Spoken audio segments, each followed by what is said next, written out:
If he did not support Scientology or was hostile to it, he would be declared a suppressive person and Marla would be forbidden to have any contact.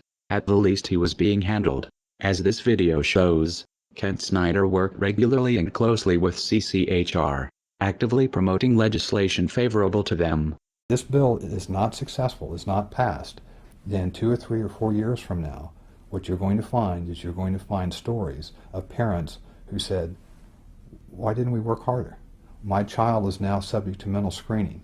He's now subject to therapy. There's all sorts of coercive measures that are going on. So the time is now. Parents need to understand that, and we're going to do everything we can to fight against it.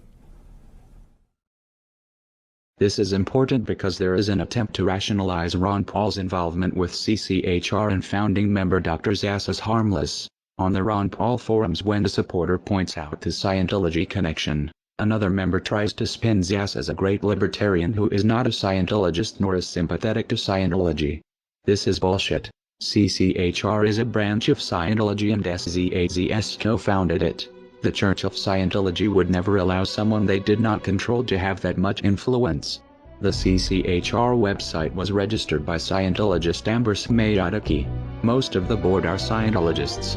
Zass denies being a Scientologist. A representative writes, sharing this battle does not mean that Dr. Zass supports the unrelated principles and causes of any religious or non-religious organization. This can be true working with most organizations, but as we have shown, Scientology does not work this way. You are either for Scientology or you are against it. Whether SZAZS himself believes in Xenu is irrelevant. What is relevant is Scientology considers Zass non-hostile and therefore successfully handled. Kent Snyder may have something in common with Lisa McPherson. His involvement with the cult might have killed him. Like Zass, Scientology believes in an extreme version of personal responsibility. That disease is a result of body thetans and it is the Scientologists' fault for not trying hard enough to clear them.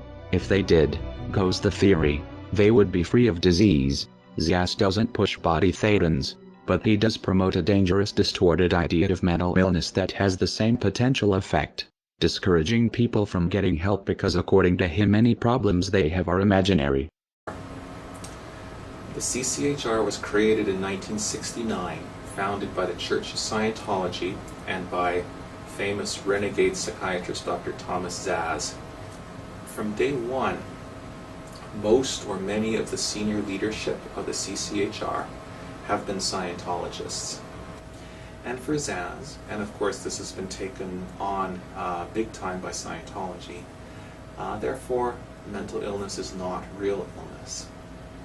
It is possible Kent Snyder's untreated illness and death was a result of adopting the Scientologist beliefs that his illness was his fault or not real. It would explain why he had no health insurance. Many Scientologists don't. It seems Snyder sincerely believed in Ron Paul's libertarian rhetoric and equally trusted his Scientologist friends, though this ultimately was not in his best interest. A further question arises. How many of Scientology ideas are influencing Ron Paul's campaign for liberty through CCHR and Zass? The Scientology connection to Ron Paul has been noted in a handful of disingenuous threads on the Ron Paul forum. They are disingenuous because they ask questions a Google search can answer in seconds, yet few people link to these results. The threads are phishing members to see how much Paul supporters know about the connection, and when someone appears knowledgeable, the information is spun. In one of these threads, Scientologists in Clearwater are praised for organizing one of Ron Paul's events in 2007. The writer clearly doesn't understand the significance of saying Scientologists and former Scientologists are involved. It's possible he is confused or misinformed. It's also possible Scientologists are lying about no longer being in the church. It would be a glaring anomaly that, everywhere else former Scientologists are considered SPs to be shunned by current members, except for those working on the Ron Paul campaign. More likely Scientology finds it expedient to muddle the connection by having members involved avowed they are former Scientologists.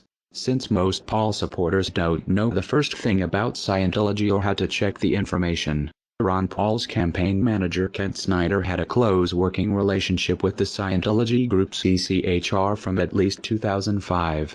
Snyder worked closely with Scientologists at the same time he worked in politics to make Ron Paul the household name he is today. Snyder helped push legislation favorable to Scientology. To do this, he made PR videos approved by CCHR. In turn, CCHR supported and promoted Ron Paul's presidential candidacy, most blatantly in the pay-to-play luncheon on November 28, 2007, the day of the debates. Campaign donation records from Clearwater, Florida show some members, Ron Paul personally met and talked with these people who collectively donated at least $19,000 that afternoon to his campaign. Ron Paul knew they were CCHR. It is implausible, working as closely with CCHR as he had. Paul did not know he was for all purposes working with Scientology. Another fact not as well known. In 2002, Ron Paul won the Thomas S. Zass Award as a tireless defender of individual freedom. That puts Ron Paul's personal association with Scientology back almost a decade.